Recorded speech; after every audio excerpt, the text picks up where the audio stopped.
మొదటిగా దేవుని సన్నిధిలోకి వచ్చి పరిగెత్తుకుంటూ వస్తూ ఉన్నాడు. దేవుని సన్నిధిలోకి వచ్చి మోకరిస్తూ ఉన్నాడు.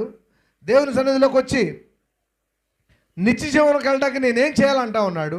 యేసు ప్రభుని దేవుడని గమనించాడు. సత్పురుషుడు అంట. ఎన్ని మంచి లక్షణాలు ఉన్నాయి ఈయనలో. ఎన్ని ఆజ్ఞలు పాటిస్తాం? 10 ఆజ్ఞలు పాటిస్తున్నాడా? యేసు ప్రభు దగ్గరికి వచ్చి ఇప్పుడు నేను చెప్పినటువంటి విధానాలన్నీ పాటిస్తున్నాడు.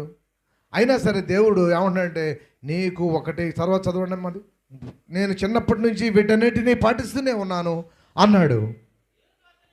యేసు అతన్ని చూచి అతన్ని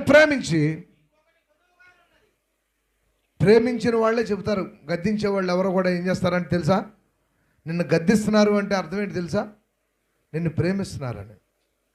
నిన్ను గద్దించి చెబుతున్నారు, అమ్మ దేవుని మందిరానికి రామ్మా అని చెప్తున్నారు, రాకపోతే మంచిది కాదమ్మా అని చెప్తున్నారు అంటే నిన్ను ప్రేమించకపోతే నాకేం తెలియదు.